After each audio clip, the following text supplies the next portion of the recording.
तेलंगाना प्रदेश Congress committee के एक सदर कैप्टन उत्तम कुमार रेड्डी ने आज अपने साथी लीडर्स कोमट रेड्डी, वेंकट रेड्डी और हरकियाती कायद रेवंत रेड्डी के हमरा राजधानी दिल्ली जाकर अपनी पार्टी की अजली दुश्मन बीजेपी पार्टी के मरकजी वजीर नितिन गडकरी से मुलाकात करते हुए तेलंगाना के आरटीसी वर्कर्स की हड़ताल और रियासती हुकूमत की जानिब से हजारों वर्कर्स को मुअत्तल कर देने के फैसलों के खिलाफ में एक रिपोर्ट पेश की। वाज़ेह है कि हर रियासत की आरटीसी में मरकजी हुकूमत का 40% हिस्सा शामिल रहता है।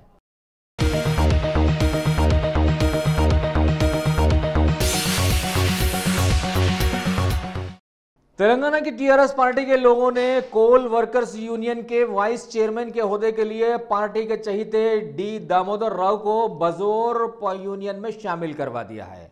बतलाया गया है कि यूनियन के बहुत सारे लोग इनकी मुखालिफत में थे। जिले गोदावरी खानी के इलाके पेरियापल्ली में कल यूनियन के इंतखाबात का एहतमाम किया गया था और इस दौरान कुछ लड़ाई झगड़ों की भी इत्तलाहात फराम की गई हैं।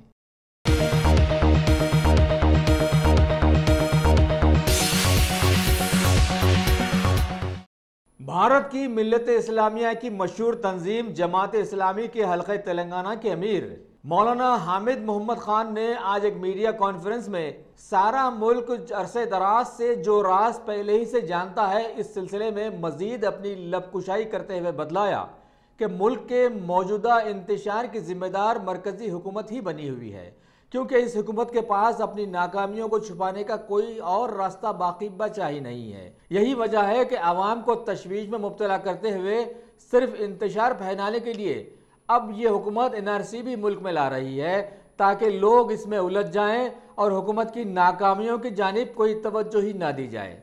2014 में इस हुकूमत ने सत्ता में आने से पहले जो ढेर सारे वादे कर लिए थे, वो सिर्फ हुकूमत के सनतकारों तक महदूद होकर रह गए, क्योंकि अभी हुकूमत के चहीते सनतकार करोड़ों अरबों में खेल रहे हैं और आवाम जीएसटी, नोटबंदी, एनआरसी वगैरह वगैरह में उलझ कर रह गई है। दूसरी तरफ हुकूमत की नाकामियों की जिंदा मिसाल मुल्क का गिरता जीडीपी भी है, जो कि दुनिया के सबसे गरीब मुल्क इथियोपिया से भी गए गुजरा हो गया है। इस हुकूमत में कई बड़े सनतकार हुकूमत की आंखों के सामने मुल्क से फरार होने में कामयाब हो गए, हालांकि किसी भी एयरपोर्ट तक कोई आदमी एक चाकू तक नहीं ले जा सकता। इस तरह से अभी भारत माशी इन्हतात में आ गया है और तो और बीजेपी की हुकूमत ऐसे हालात में मुल्क का करीब 84 लाख करोड़ का फिक्स डिपॉजिट यानी महफूज सरमाया भी किसी न किसी बहाने हासिल कर लेने की कोशिशों में मुलविस हो गई है और किसी में अभी इतनी हिम्मत बाकी ही नहीं बची कि हुकूमत से कोई सवाल कर सके।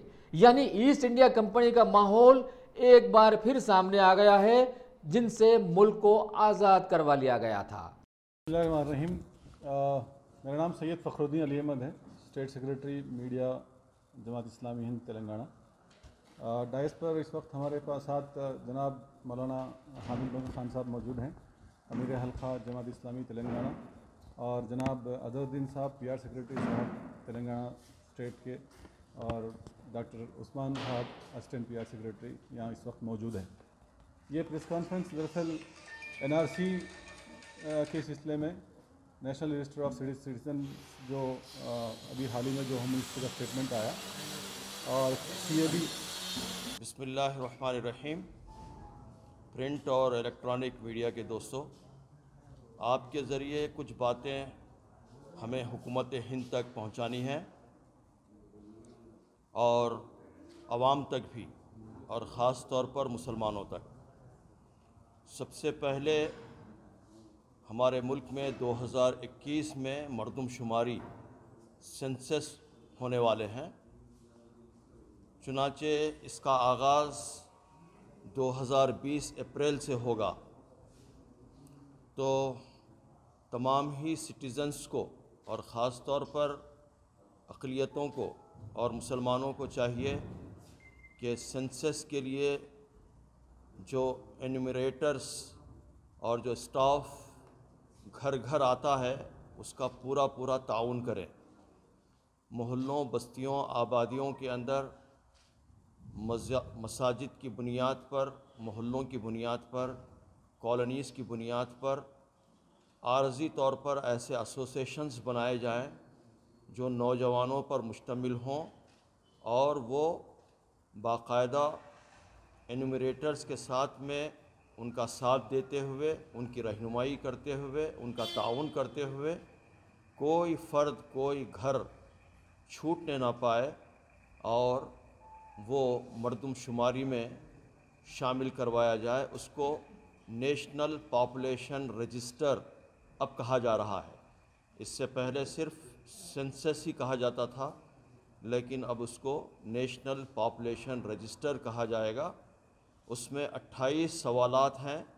उन 28 सवालात के जवाबात हर घर के फ़र्द को देना है।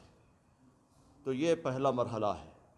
एक और मरहला है जो सिटीज़न्स अमेंडमेंट बिल, वो बार बार हमारे मोहतरम होम मिनिस्टर साहब कह रहे हैं कि हम सिटीज़न्स अमेंडमेंट बिल ले आएंगे।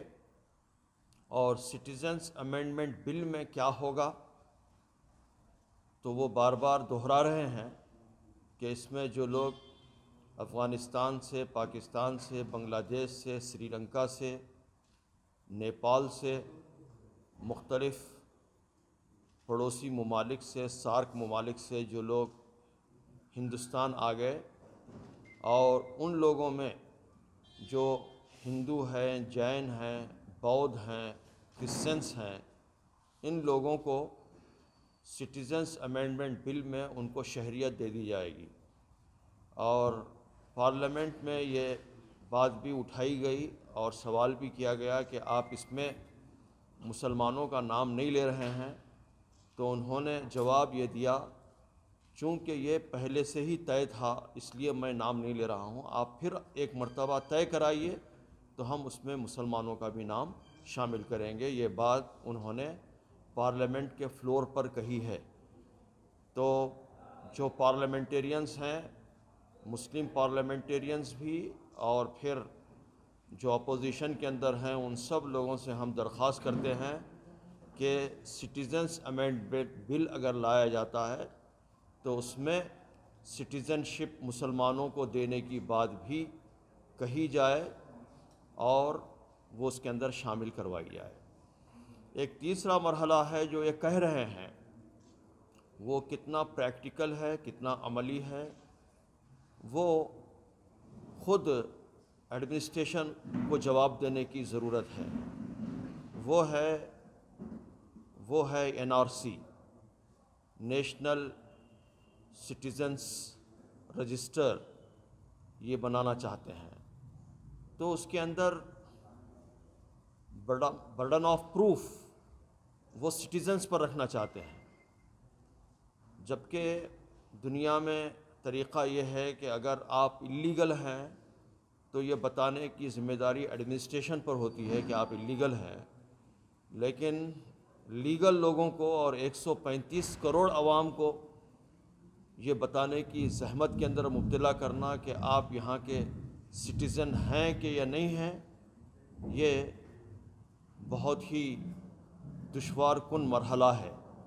इसलिए कि अभी एक हम सिटीज़न्स NRC से हम अभी गुज़र चुके हैं आसाम के अंदर, जिसका आगाज़ 1985 से हुआ था, जो एक रात के 1 बजे एक माहिदा हुआ था राजीव गांधी के पीरियड में। उसके मुताबिक जो आसू वहाँ पर इक़्तिदार में आई, जो स्टूडेंट ऑर्गेनाइजेशन थी, आसाम स्टूडेंट ऑर्गेनाइजेशन, तो वो उसके साथ में माहिदा हुआ था कि आसाम में घुसपैठ बहुत ज़्यादा है। बांग्लादेश से और बंगाल से लोग यहाँ पर आकर हमारी ज़ुबान को और हमारे कल्चर को ख़राब कर रहे हैं, लिहाजा उन लोगों को यहाँ से निकाला जाए, ये उनका मुतालबा था। चुनाचे उसका आगाज़ 1985 में हुआ और एक मुद्दत गुज़र जाने के बाद वो सर्द खाने में पड़ गया। फिर उसके बाद सुप्रीम कोर्ट ने मुदाखलत की और सुप्रीम कोर्ट ने पाबंद किया और अपनी निगरानी में सुप्रीम कोर्ट ने NRC करवाई आसाम में। आसाम में करवाने के बाद हुआ क्या हुआ, कि तकरीबन 20 लाख लोग, 19 लाख कुछ 80 हज़ार कुछ इस तरह की तादाद है, तकरीबन 20 लाख लोगों को उन्होंने कहा कि ये शहरियत नहीं रखते, जो उनको प्रूफ चाहिए था सिटीज़न्स के लिए वो उनके पास मौजूद नहीं है। अब ये 20 लाख लोगों का मुस्तक़बिल क्या होगा, ये सवालिया निशान है। वो लोग कहाँ जाएंगे? क्या वो लोग डिटेंशन सेंटर्स को भेज दिया जाएगा इनको? एक एक डिटेंशन सेंटर का जो सालाना ख़र्च है, जिसके अंदर सिर्फ 700 लोग रहेंगे, वो 20 करोड़ रुपए का है। तो ये करोड़ा रुपये क्या हुकूमत खर्च कर सकेगी? फिर NRC सिर्फ आसाम में करवाने के लिए एक अंदाज़े के मुताबिक ख़ुद एडमिनिस्ट्रेशन का कहना है कि 12,000 करोड़ रुपए खर्च हुए। जहाँ 3 करोड़ की आबादी के लिए NRC करवाने 12,000 करोड़ रुपए खर्च हुए, तो 135 करोड़ आवाम की NRC करवाने के लिए कितने खर्च होंगे, सिर्फ इंटू करने की ज़रूरत है। तो क्या इसकी मुतहम्मिल हमारी हुकूमत है? ये सब बातें दरअसल इसलिए की जा रही हैं कि ये असल अपने एजेंडे के अंदर कि सबका साथ, सबका विकास, shining India, make in India, ये सब के अंदर वो बुरी तरह नाकाम हो चुके हैं। इस वक्त बैंकों की क्रेडिबिलिटी ख़त्म हो चुकी है। बैंकों के अंदर लोग पैसा रखने के लिए आमादा और तैयार नहीं हैं, और वो अपने एतबार को बैंक खो चुके हैं। जो बॉम्बे के अंदर हुआ कि आप लाखों रुपए बैंक में रखने के बावजूद एक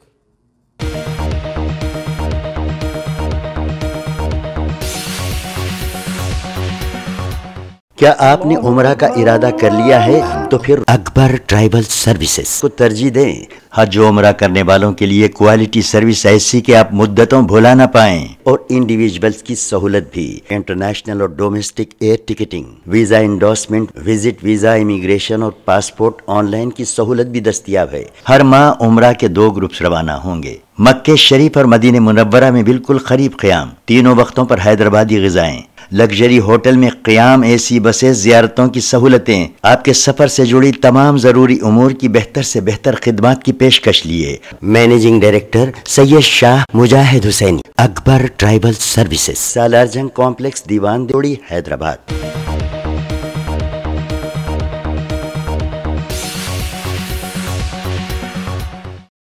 तेलंगाना की वज़ीर तालीम सबिता इंदिरा रेड्डी ने आज हैदराबाद की रविंद्र भारती में Malabar gold and diamond group की जानिब से एहतमाम करदा तकरीब में मेहमान खुसूसी की हैसियत से हिस्सा लेते हुए तालीमी मैदान में माशी पसमानदगी का शिकार बने बहुत सारे बच्चों में रकमी इमदाद पर मुश्तमिल स्कॉलरशिप के चेक्स तकसीम किए। इस मौके पर मुकामी MLA सुभाष और कॉरपोरेटर हेमलता यादव के साथ साथ बहुत सारे TRS के लीडर्स भी वहां पर मौजूद रहे। वज़ीर तालीम ने सबको मुखातिब करते हुए इस मौके पर CM KCR की तारीफों के पुल बांध दिए। इनकी लीडरशिप में KG तक PG तालीमी मैदान में बड़ी मदद की जा रही है और इनका देखा देखी दूसरी रियासतें भी इनकी तकलीद कर रही है।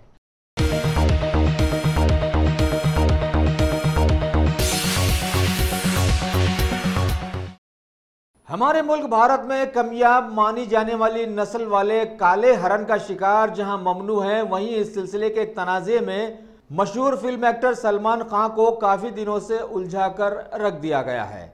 ऐसे में हमारे शहर हैदराबाद से खबर मिली है कि commissionerate task force south zone team के लोगों ने आज एक इत्तला पर कार्रवाई करते हुए महकमे जंगलात के लोगों के साथ काले हरन को खरीद कर इसका गोश्त गैर कानूनी तौर पर फरोख्त करने के जुर्म में मुर्गी चौक के मोहम्मद अनवर, उनके एक साथी मोहम्मद जावेद और काले हरन को इन्हें फरोख्त करने वाले वनप्रति के साकिन चापला सिद्धैया को गिरफ्तार कर लिया। इस कार्रवाई में एडिशनल DCP चक्रवर्ती गुम्मी की क़ियादत में साउथ जोन के इंस्पेक्टर S राघवेंद्रा ने अपने स्टाफ के साथ हिस्सा लिया।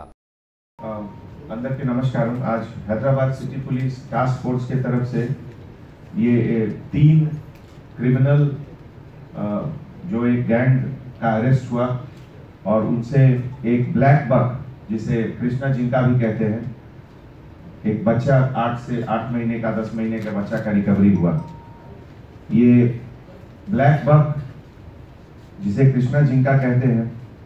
ये कृष्णा और गोदावरी रिवर के पास ओपन एरिया में, प्लेन एरिया में मिलता है।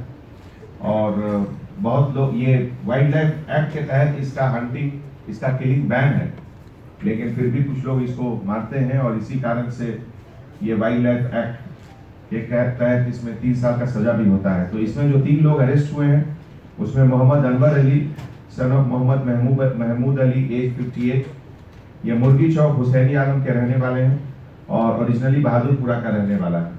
दूसरा मोहम्मद जावेद एलियस दाऊद, ये भी मुर्गी चौक हुसैनी आलम का है। और तीसरा चापला सिद्धैया, जो कि बीसी कॉलोनी प्रिपेयर वनप्रति का रहने वाला है और ओरिजिनली में एक प्रोफेशनल हंटर है, शिकारी है ये। मोहम्मद अनवर बहुत दिनों से, करीब 40 साल से मुर्गी चौक में रहता है और छोटे छोटे एनिमल्स और बर्ड्स, पक्षियों का यह व्यापार करता है।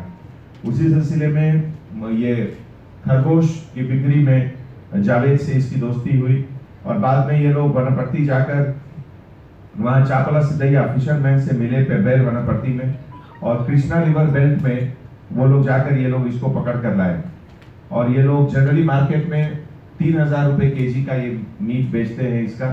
और बहुत ऐन मौके पे हमारे टास्क फोर्स ने ये ऑपरेशन किया और इस इनोसेंट एनिमल को, एक मासूम एनिमल को सेव किया, बचाया। और इस पूरे ऑपरेशन में हमारे फॉरेस्ट डिपार्टमेंट के तरफ से भी कोऑपरेशन मिला और हम लोगों ने मिलकर ये पूरा काम किया है। आप लोग के लिए, नॉलेज के लिए, ये ब्लैक बक का जो साइंटिफिक नेम है एंटीलोपे सर्विकैपरा, और इसको इंडियन एंटीलोप भी कहते हैं। और हिंदुस्तान के अलावा ये नेपाल, बांग्लादेश और पाकिस्तान में भी पाया जाता है। और इस जानवर का नेचर, ये दिन में घूमता है और रात में रेस्ट करता है। जो एक IUCN international union for conservation of nature and natural resources एक ऑर्गेनाइजेशन है, उस ऑर्गेनाइजेशन ने इस एनिमल को रेड लिस्ट में रखा है कि इसको आपको बचाना है, इसको मारना नहीं है। और इसीलिए हिंदुस्तान की सरकार ने भी 1972 में वाइल्ड लाइफ प्रोटेक्शन एक्ट के तहत ब्लैक बक को मारना एक अपराध करार किया और इसमें सजा की भी का भी सिस्टम है। तो आज ये पूरे ऑपरेशन के लिए हमारे फॉरेस्ट डिपार्टमेंट की तरफ से मिलकर हमारे एडिशनल DCP चक्रवर्ती गुम्मी और उनके साथ S Raghavendra, V Narendra, N Srisailam, Mohammad हकीउद्दीन और साउथ जोन के तमाम टास्क फोर्स के ऑफिसर ये राइट टाइम पर इंटरफियर करके एक मासूम एनिमल को सैक्रिफाइस होने से बचाए।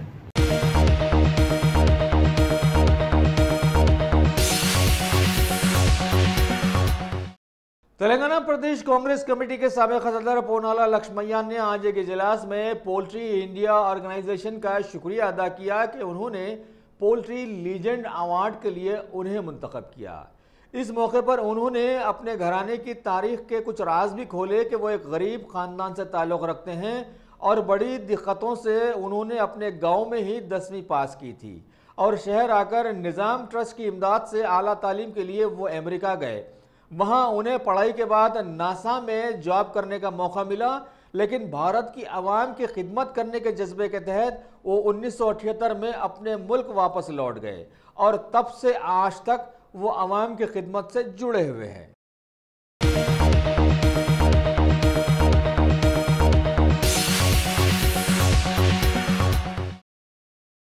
तेलंगाना के CLP लीडर मल्लू भट्टी विक्रमार्का ने आज एक बार फिर TRS गवर्नमेंट और CM KCR पर सख्त तनकीद करते हुए आवाम को दोबारा समझाने की कोशिश की कि CM KCR ने सारी हुदूद को पार करते हुए जमहूरियत को एक बदनुमा दाग बना दिया है। हालिया कांग्रेस के 12 MLAs को बिला झिझक अपनी पार्टी में शामिल करके ये जीत का बिगुल बजा रहे हैं। हालांकि कांग्रेसी MLAs को खुद सोचना चाहिए था कि पार्टी टिकट पर मुंतखब होकर ये ऐसे कैसे TRS में जा सकते हैं। कांग्रेस पार्टी ने इस सिलसिले में बाकी MLAs के खिलाफ में स्पीकर असेंबली से शिकायत कर रखी है और तो और RTC वर्कर्स के दोबारा हाजिर ड्यूटी होने को भी इन्होंने अब एक मुअम्मा बना दिया है। ऐसे में आवाम को अब ये समझ लेना चाहिए कि आने वाले वक्तों में ऐसे मामलात अब आवाम के सामने भी आने वाले हैं और कौन होगा उस वक्त उनका पुरसाने हाल, इस पर अभी आवाम को सर जोड़कर गौर करना शुरू कर देना चाहिए।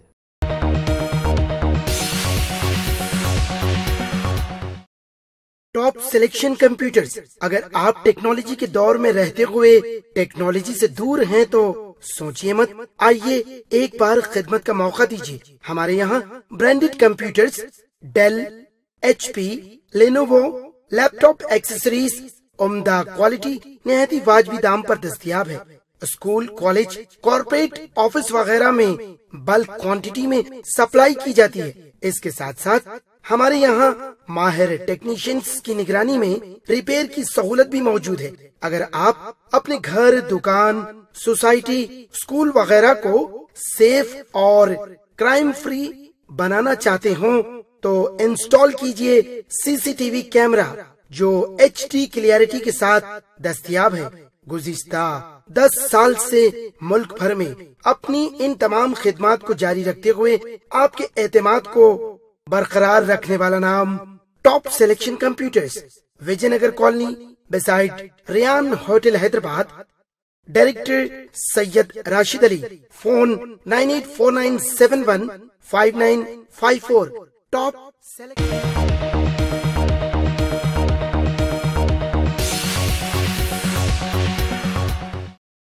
तेलंगाना वक्फ बोर्ड चेयरमैन मोहम्मद सलीम ने आज बोर्ड की जानिब से स्पीकर असेंबली पोचारम श्रीनिवास रेड्डी को 46,11,481 रुपयों का एक चेक हवाले किया ताकि जिले कमारेड्डी और वहां के इलाके बांसवाड़ा में वाक़े 7 मसाजिद व ईदगाहों की मरम्मत और तज़ीन की जा सके।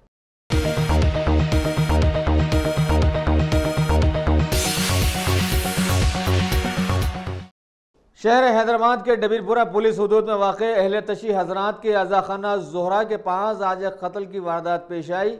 DCP ट्रैफिक के बाबूराव और एडिशनल DCP टास्क फोर्स चक्रवर्ती ने अपने स्टाफ के हमरा जाए हादसा पहुंचकर मकतूल की शिनाख्त अब्दुल्लापुर मेट के 34 साल किशोर की हैसियत से करवाई, जिसे कुछ नामालूम अफराद ने बड़ी बेदर्दी से कत्ल कर दिया था। तहकीकात शुरू कर दी गई है।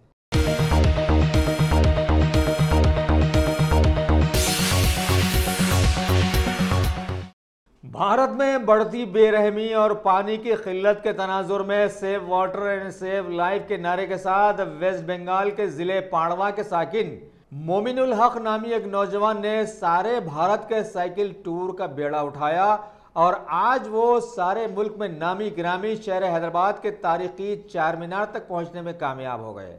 इस मौके पर हैदराबाद में बस जाने वाले तेलंगाना बंगाली समाज के सदर दीपांकर ने अपने बहुत सारे साथियों के साथ उनका इस्तकबाल किया और अपनी नेक ख्वाहिशात पेश की। माय नेम इज़ मोमिनुल हक। मैं हुगली डिस्ट्रिक्ट पांडुआ वेस्ट बंगाल से निकला हूँ। 16 सितंबर 2019 और this journey ending and will be 19 December 2019। 95 days का प्रोग्राम है। All India, all the capitals and union territories with mainland. I will write. आपने कितना किलोमीटर अभी तक रीच किया? कितने स्टेट्स आप कवर किए अभी तो बाकी है 4 स्टेट, MP, छत्तीसगढ़, उड़ीसा और झारखंड। आप क्या मकसद से आप क्या मैसेज देना चाह रहे हैं? My motto is save water and save life, because water is the most important problem in India, not only in India but total universe. Many parts of India now water, human usable water problem. So we have to think to do something in this matter. तो हम लोगों को सोचना चाहिए, क्योंकि पानी नहीं रहेंगे तो हम लोग भी नहीं रहेंगे। ठीक है, तो ह्यूमन यूजेबल पानी 1% है वर्ल्ड में। जितना पानी है 3/4 of water of earth, 3/4 of earth is covered by water. इसमें 1% है ह्यूमन यूजेबल वाटर। ठीक है। वो 1% से खेती का काम चलता है। हम लोग रोज़ यूज़ करते हैं जो पानी, तो ये पानी हम लोग कुछ दिन में ख़त्म होने वाला है, ठीक है। पानी नीचे जा रहा है, लेयर नीचे जा रहा है। बहुत जगह में, गुजरात में, राजस्थान में पानी बहुत दूर से लाना पड़ता है, ठीक है। एक बकेट, एक पॉट पानी लाने के लिए 3-4 किलोमीटर जाना पड़ता है। तो हम लोग सब देखते हैं, कोई नल खुला रखता है, बंद नहीं करता है। लेकिन एक बूंद का पानी बहुत इम्पोर्टेंट हमारे लिए, ठीक है। आने वाले पुरखों के लिए पानी रखना चाहिए, हमारा ये कर्तव्य है। ये मैसेज ऑल इंडिया में देने के लिए मैं निकला हूँ। मैं बहुत दिन से सोच रहा था कि क्या कुछ करने का इस बारे में। तो मैं 16 सितंबर को निकला, ऑल इंडिया टूर कर रहा हूँ इस मोटो के लेके। आपका स्टार्ट बंगाल से हुआ, बंगाल से मैं नॉर्थ ईस्ट में गया, आसाम, त्रिपुरा, मेघालय, मणिपुर, नागालैंड, मिजोरम, अरुणाचल, सिक्किम होके मैं बिहार, यूपी, उत्तराखंड, हिमाचल, कश्मीर, लेह लद्दाख और पंजाब, हरियाणा, दिल्ली, राजस्थान, गुजरात होके मैं महाराष्ट्र में आया। महाराष्ट्र से गोवा, कर्नाटक, केरल, तमिलनाडु होके आंध्र प्रदेश होके मैं तेलंगाना में आया। अभी तेलंगाना से मैं एमपी जाऊंगा, एमपी से छत्तीसगढ़, उड़ीसा होके, झारखंड होके मैं वेस्ट बंगाल फिर लौट जाऊंगा। तो टोटल कितने डेज का आपका ये टूर है? 95 डेज का प्रोग्राम है। इसमें अभी नाउ 71 डेज। कैसा रहा आपका ये सफर? सपोर्ट ठीक है, मैं बहुत लोग सपोर्ट मेरे को मिला। हाँ, मैं राजस्थान में भी सपोर्ट मिला बहुत मेरे को, सब जगह पे मिला, तो कोई मुश्किल नहीं था। और पुलिस वाले भी मेरे को मदद किया। हाँ, बहुत जगह आसाम में मेरे को पुलिस वाले बहुत मदद किया था उधर, ठीक है। तो कोई no problem at all. Thank you. Pal, Telangana Bengali Samiti president. हमारे वेस्ट बंगाल के हुगली डिस्ट्रिक्ट से हमारे बड़े भाई मोमिनुल हक सर ने जो एक उद्योग उठाया, पूरे हिंदुस्तान को जो मैसेज देना चाह रहे थे, सेफ वाटर सेफ लाइफ, हम सब एक है, हम सब साथ है। हिंदुस्तान में जितने जाति है उसके ऊपर इंसानियत है, हमारे बड़े भाई जो मैसेज देना चाह रहे। तो मैं मेरे बड़े भाई को, हमारे तेलंगाना के पूरे बंगाली समाज के तरफ से बहुत बहुत शुक्रिया और हार्दिक बधाई देना चाहता हूँ। इतने बड़े एक जो हिंदू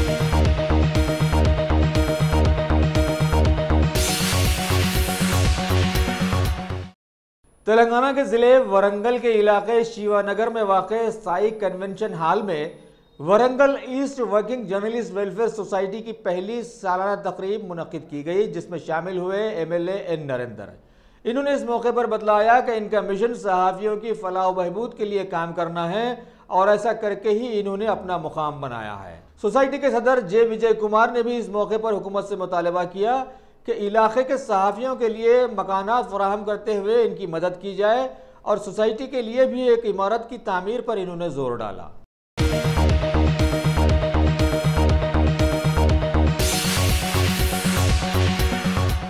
अगर आपने हमारे चैनल को सब्सक्राइब नहीं किया है तो आपको यहाँ सब्सक्राइब बटन दिख रहा है, उसे क्लिक करिए और सब्सक्राइब कीजिए और साथ ही साथ बेल आइकॉन को भी क्लिक करिएगा, जिससे कि आपको ताज़ा अपडेट मिलते रहें।